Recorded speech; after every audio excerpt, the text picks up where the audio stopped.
Hi, welcome to Live Love Piano by Kristina Lee. If you're returning, welcome again. And if you're new, I'm glad you found me. I'm Kristina Lee and I teach piano, especially I love teaching beginners. And today I'm gonna show you something that you can do on the piano, even if you're a beginner and if you don't know how to read music. You're still gonna be able to play something interesting to work on. Now, if you've been following me, you know that I'm a big proponent of learning the piano through many different ways. And one of the ways is to learn piano by piano geography or keyboard charts, by show and tell, because for a beginner, the ability to play the piano is greater than the ability to read music. And reading piano music takes such a long time. And I don't want my students to have to wait until their reading gets proficient to play something that's interesting and satisfying. That's why I teach people how to play piano using different ways of learning. And today, we're going to play some Persian music, and you're going to be able to play it after you watch this video.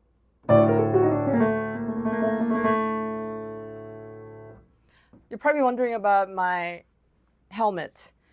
It has nothing to do with today's video. I just had a group makeup class with some of my young students, and they said, "What's up with the hat?"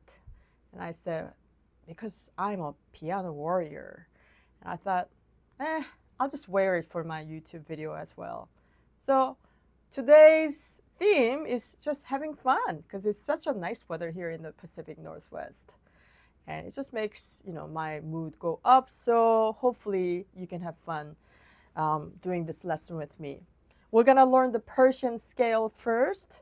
Now, when you look at the keyboard, our groups of 2 black keys and groups of 3 black keys is so vital to understanding the keyboard because it teaches you where you are at. Now, our focus today are where the gaps are. Right here, where the gaps are, you're gonna put your fingers 2 and 3, okay, and then 1 and 4 on the white keys that surrounds those 2 black keys. So it'll be D, B flat, G flat, and G. So that's the first part of our Persian scale. And we're going to do the same thing right here. We just move our hand to the next gap where B flat and D flat are, okay? And you're going to just exactly do the same pattern. Okay, there it is. There is our Persian scale. We can just play, or you can go up and down.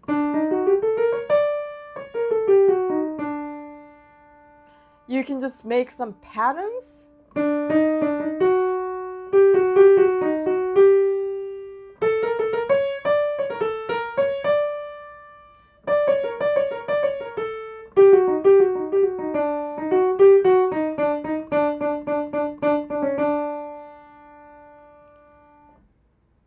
What to do with our left hand now?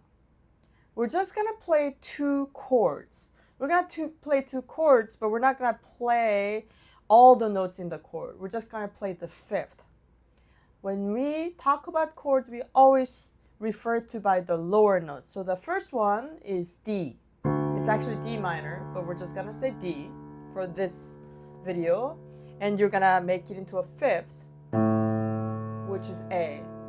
So there's a video about learning 5-finger scales, and in that video, which was made some months ago when I first started nurturing this channel, and I said, you have to know this. If you know this, everything opens up. And this is exactly what I'm talking about.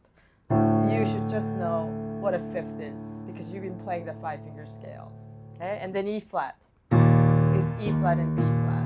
And if you haven't watched that, I'll put the link below in my description, so please watch that and learn all your 5-finger scales, because soon I'm going to talk about what you can do once you've learned your 5-finger scales. It's coming, okay?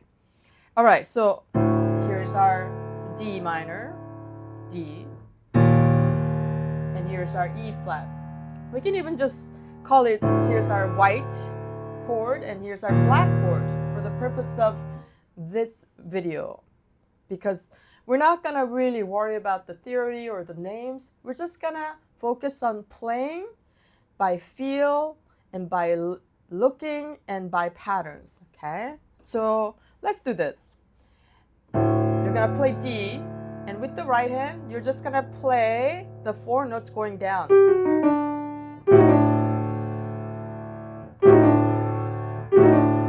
Okay? And then you're gonna move your left hand up a half step to E flat, the black chord, and let's move our hand up. You don't have to, but just for the sake of practicing it.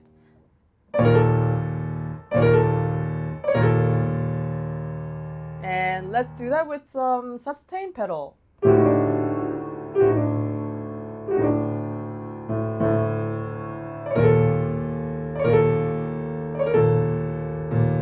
Yeah, with your left hand, you can start adding some more interesting rhythm.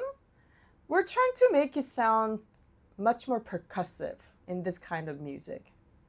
Now, when you're playing this, the first 3 notes are grace notes, which are fast. Okay, they're ornamentations, and the last note is the note that that you kind of sit on. You have to think that all the notes are going towards that last note. That's the phrasing.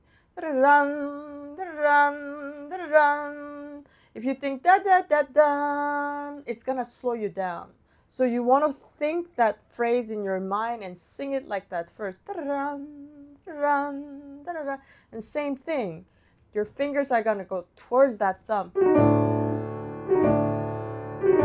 So don't worry about the first 3 notes being too clear or too loud. Okay, you want to kind of have this circular, semicircular movement into that.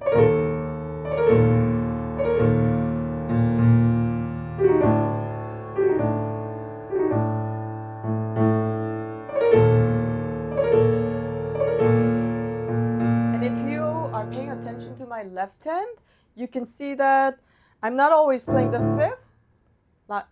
Once I play the 5th, I'm using my thumb, the higher note of the 5th, to add some rhythm. So there's a lot of variation, a lot of freedom you can take. So now let's try to do some improvising on this. I recommend just doing something very simple to start with. So we did this, right? And then you can do just simple beats.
So start with something simple like I did, and you just want your fingers to have some sense of grounding and comfort level, and then see if you can build up from there.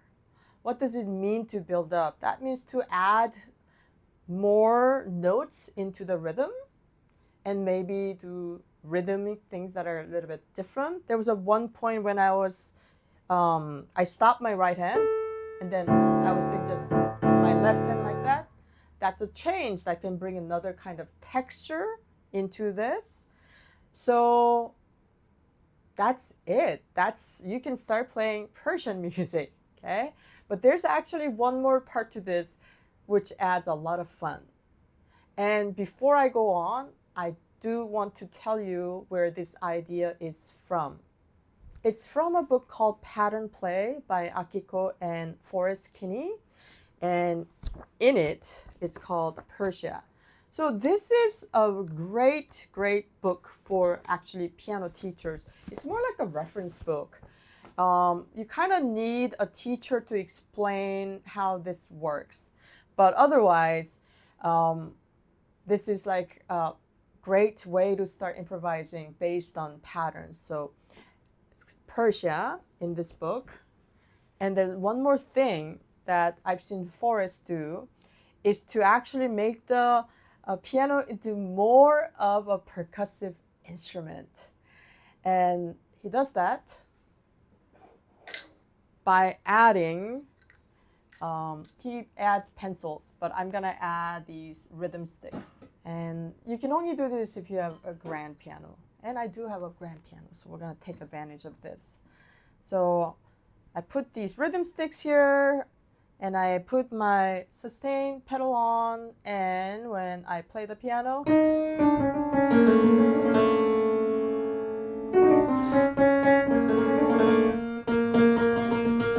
you see how it adds that extra metal sound, metal clangy sound, like more of a Middle Eastern music. So let's see what happens here. They do roll around a bit, so.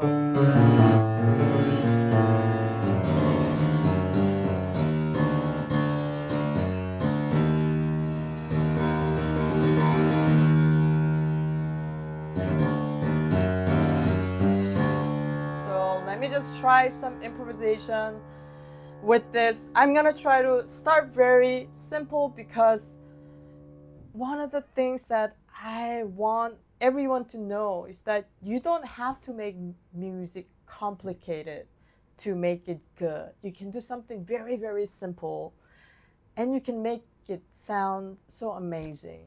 And especially as beginners, don't feel like you have to wait years to make something amazing.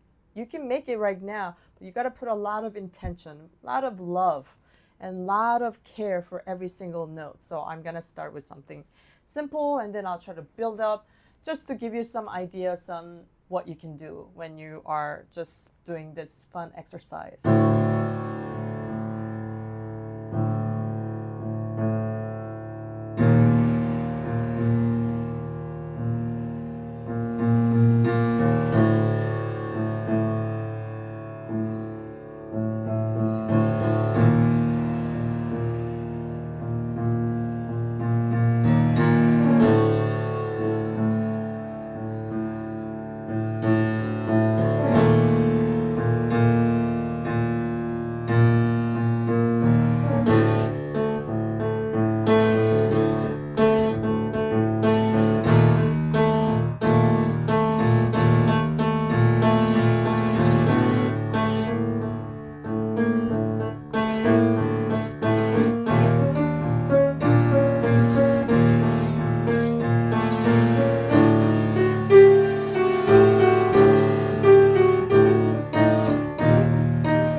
was fun. Did you hear all these interesting sounds?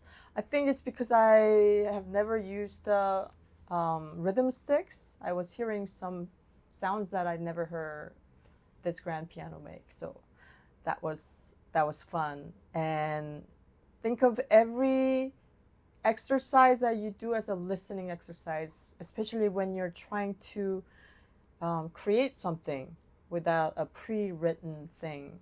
So I hope this opens your mind. That was a fun lesson. I do feel like a piano warrior. Check out my course. Check out my website for courses you might be interested in. And I will see you again. Take care.